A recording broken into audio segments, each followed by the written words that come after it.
Hello everybody, indeed I am not dead. One second, okay. Get untangled because my charger was tangled on my leg. I'm trying to get comfortable, my phone charger has a short in it. I hate chargers for this exact reason. They're too fragile, I feel. I'm still awaiting a company to make a not fragile charger, a strong charger. Now, today I wanted to read a book that I just got recently. I read most of it, but I'm going to start over just for you guys. That's a first. I hardly ever start over for just you guys. The only other time was when I read Death Troopers, which I am going to get back to. I promise. I promise I will get back to Death Troopers. I will. I promise you. I promise you. I've already gotten pretty far. Not too far, though. Actually, no, that's stupid. Not too far. Yes, I have gotten pretty damn far. But whatever. I mean, I figured, why not? I'm bored, and I think a lot of you guys probably thought I was dead, unless you go to my school.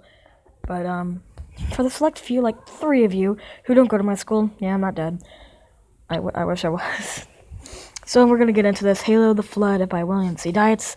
I believe it was, like, the first, Halo book, like, official book, and it's a pretty damn great book. Yeah. For Marjorie with love and gratitude. Foreword. Oh, and by the way, this will contain spoilers. Trust me. So if you have not played Halo Combat Evolved, be warned. I hope a lot of you have played that game. If you have an Xbox One, go out and buy the Master Chief Collection. I recommend you do that. If you're a fan of first-person shooters and a good story, you need to get the Master Chief Collection. It is very fun, and you will love the multiplayer. It contains all 4 of the Halo games, and if you've got a little money on your mom's credit card, like it's $5, you can buy Halo 3 ODST on it as well. Reach is backwards compatible, and you can go get, well, actually, no. Don't get Halo 5. But you should get Wars, and Wars 2. So, forward. If, by some chance, you're not familiar with the story in these pages, then skip this forward and move on to the main course. You've been warned. If you have not played, I recommend you skip this. The Flood. It's the third act twist. It's the creeping horror. It's the boogeyman that lurks in dark Forerunner corners. It's a compelling and unexpected bad guy. It's an ancient shame. It's a forgotten sin. And in some ways, it's the icky, sticky glue that holds the Halo universe together. The Flood is also the first and only Halo novel that's actually based on the game. We enjoy the luxury of an expanded universe that gives us permission to go off on highly exploratory adventures. We can visit distant worlds, move back and forward through an immense chronology, and flit from place to place like a butterfly. But the Flood is centered squarely in the events of the first game, and is unique for that. Certainly for gamers, it has a mixed reception. Some players enjoy the perverse nightmare of slogging through the library on Legendary, blasting through putrescent forms with a shotgun and an ever-diminishing ammo supply. Others go into shock at the mere mention of that challenge, wishing for daylight and the bright vistas and the relief of Halo's friendlier climes. But Bill Dietz performed yet another Herculean task in the Halo canon, was able to take a narrative structure from a nascent game universe and turn it into compelling fiction and adventure, often by taking the same detours that we, in Halo fiction, are often tempted by. Dietz explores a lot of the stuff that was simply inferred during the game. He unravels some mysteries that were never explicitly explained, and he has fun in the corridors and confines of Installation 04, taking us on an underground tour of a place we thought we were familiar with, but that continually surprises us with its alien enigma. In hindsight, knowing what we know about the Gravemind, the long-ago Forerunner war with the Flood, and the very purpose of the Halo array, Diet's compelling vision of the events of Halo Combat Evolved takes on a fresh, new resonance and holds surprises still, even for the cognoscenti. Enjoy it, and enjoy the other little surprises we've scattered among these pages. I was Frank O'Connor in Redmond, Washington, July 2010. when that was actually the year that Halo Reach was released. Bungie's last Halo game, when 343 343 Studios. I'm sorry, I can't remember the last part. I'm stupid. Yeah, when 343 Industries, yep, so I'm stupid. 343 Industries would take over in 2011, I believe. And that was actually a company created just for the games. Obviously, you can tell because if you're a Halo fan, you know of 343 Guilty Spark and 343 Industries. Now in the prologue. 0103 hours, September 19, 2552. Military calendar. UNSC cruiser Pillar of Autumn. Location unknown. Tech officer 3rd class Sam Marcus swore as the intercom roused him from fitful sleep. He rubbed his blurry eyes and glanced at the mission clock bolted to the wall above his bunk. He'd been asleep for 3 hours. His first sleep cycle in 36 hours, damn it. Worse, this was the first time since the ship had jumped that he'd been able to fall asleep at all. Jesus, he muttered. This better be good. The old man had put the tech crews on triple shifts after the Pillar of Autumn jumped away from Reach. The ship was a mess after the battle, and what was left of the engineering crews worked around the clock to keep the aging cruiser in one piece. Nearly 1/3 of the tech staff had died during the flight from Reach, and every department was running the skeleton crew. Everyone else went into the freezer, of course. Non-essential personnel always got an ice snap during a slip space jump. In over 200 combat cruises, Marcus had clocked fewer than 72 hours in cryo-storage. Right now, though, he was so tired that even the discomfort of cryo-revival sounded appealing if it meant that he could manage some uninterrupted sleep. Of course, it was difficult to complain. Captain Keyes was a brilliant tactician, and everyone aboard the Autumn knew just how close they'd come to destruction when Reach fell to the enemy. A major naval base destroyed, millions dead or dying as the Covenant burned the planet to a cinder, and one of Earth's few remaining defenses transformed into corpses and molten slag. All in all, they'd been damned lucky to get away, but Sam couldn't help but feel that everyone on the Autumn was living on borrowed time. The intercom buzzed again, and Sam swung himself out of the bunk. He jabbed at the comm control. Marcus here, he growled. I'm sorry to wake you, Sam, but I need you down in Cryo 2. Tech Chief Shepard sounded exhausted. It's important. Cryo 2? Sam repeated, puzzled. What's the emergency, Tom? I'm not a cryo specialist. I can't give you specifics, Sam. The captain wants it kept off the comm, Shepard replied, his voice almost a whisper. Just in case we have eavesdroppers. Sam winced at the tone in his superior's voice. He'd known Tom Shepard since the academy and never heard the man sound so grim. Look, Shepard said, I need someone I can depend on. Like it or not, that's you, pal. You've cross-checked on cryosystems. Sam sighed. Months ago, but yes. I'm sending a feed to your terminal, Sam, Shepard continued. It'll answer some of your questions anyway. Dump it to a portable pad, grab your gear, and get down here. Roger, Sam said.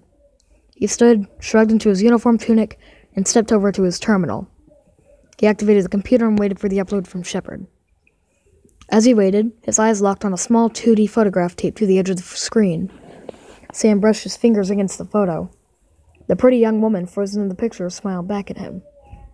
The terminal chimed as the feed from Shepard appeared in Sam's message queue. Receiving the feed, Chief, he called out to the intercom pickup. He opened the file. A frown creased his tired features as a new message scrolled across his screen. File encrypted /eyes only /Marcus Samuel. in./SN 1882-731-8209-M.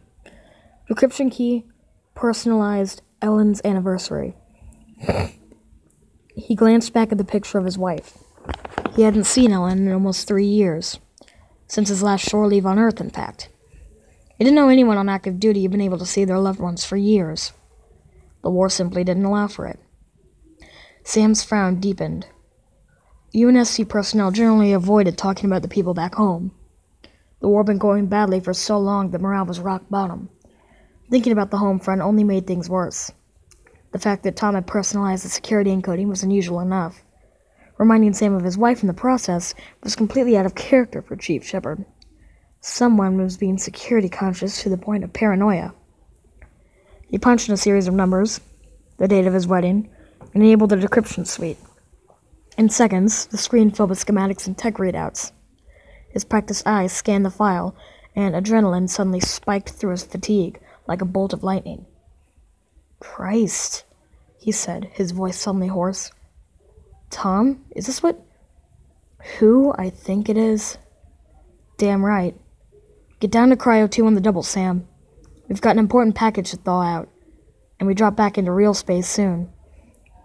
"On my way," he said. He killed the intercom connection, his exhaustion forgotten. Sam quickly dumped the tech file to his portable compad and deleted the original from his computer. He strode toward the door to his cabin, then stopped. He snatched Ellen's picture from the workstation, almost as an afterthought, and shoved it into his pocket. He sprinted for the lift. If the captain wanted the inhabitant of Cryo 2 revived, it meant that Keyes believed that the situation was about to go from bad to worse. Or it already had. Unlike vessels designed by humans, in which the command area was almost always located towards the ship's bow, Covenant ships were constructed in a more logical fashion, which meant that their control rooms were buried deep within heavily armored hulls, making them impervious to anything less than a mortal blow. The differences did not end there. Rather than surround themselves with all manner of control interfaces, plus the lesser beings required to staff them, the elites preferred to command from the center of an aesthetically barren platform held in place by a latticework of opposing gravity beams. However, none of these things were at the forefront of Shipmaster Orna Folsome's mind as he stood at the center of his destroyer's control room and stared at the data projections which appeared to float in front of him. One showed the ring world, Halo. Near that, a tiny arrow tracked the interloper's course. The second projection displayed a schematic titled Human Attack Ship, Type C2. A third scrolled a constant flow of targeting data and sensor readouts. He fought a moment of revulsion.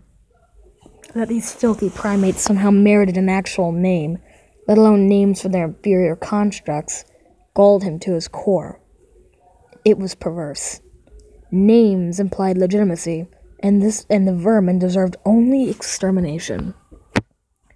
The humans had names for his own kind, elites, as well as the lesser races of the Covenant. Jackals, grunts, hunters.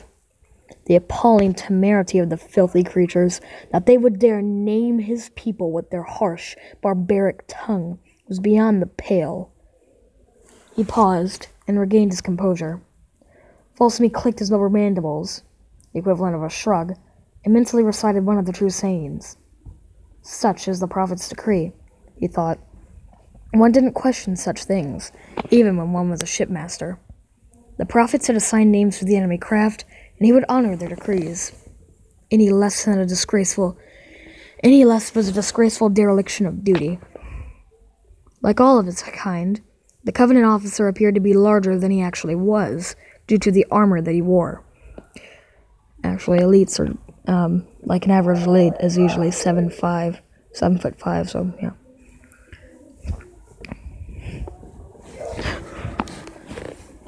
The Covenant officer appeared to be, it gave him an angular, somewhat hunched appearance which, when combined with a heavy, pugnacious jaw, caused him to look like what he was, a very dangerous warrior. The being who floated next to Folsome bobbed slightly as a gust of air nudged his heavily swathed body. He wore a tall, ornate headpiece made of metal and set with amber panels. The Prophet had a serpentine neck, a triangular skull, and two bright green eyes which glitter with malevolent intelligence. He wore a red overrobe, a gold underrobe, and beneath the fabric, an anti-grav throne which served to keep him suspended one full unit off the deck. Though only a minor prophet, he still outranked Folsome, as his bearing made clear. True sayings aside, the shipmaster couldn't help but be reminded of the tiny, squealing rodents he had hunted in his childhood. He immediately banished the memory of blood on his claws and returned his attention to the prophet and his tiresome assistant. The assistant, a lower-rank elite named Bako Ikapormi, stepped forward to speak on the prophet's behalf. He had an annoying tendency to use the royal we, a habit that angered Folsamy. Even his demeanor dripped with condescension, a fact which made the shipmaster angry but couldn't be addressed. Not directly, and certainly not with the prophet present, although Folsamy wasn't willing to cave in completely. "So," Folsamy said, careful to direct his comment to Ikapormi alone, "you would have me believe that the interlopers arrived here entirely by chance?" "No, of course not," Ikapormi replied loftily. "Although primitive by our standards, the creatures are sentient, and like all sentient beings, they are unconsciously drawn to the glory of the ancients' truth and knowledge." Like all the members of his caste, Folsamy knew that the prophets had evolved on a planet which the mysterious truth-givers had previously inhabited, and then, for reasons known only to the ancients themselves, subsequently abandoned. The ring world was an excellent example of the ancients' power and inscrutability. Folsamy found it hard to believe that mere humans would be drawn here, the ancients' wisdom notwithstanding, but Ikapormi spoke for the prophet, so it must be true. Folsamy touched the light panel in front of him. A symbol glowed red. "Prepare to fire plasma torpedoes. Launch on my command." Ikapormi raised both hands in alarm. "No! We forbid it! The human vessel is much too close to the construct. What if your weapons were to damage the holy relic? Pursue the ship, board it, and seize control. Anything else is far too dangerous." Angered by what he saw as Ikapormi's interference, Folsamy spoke through gritted teeth. "The course of action that the Holy One recommends is likely to result in a high number of casualties. Is this acceptable?"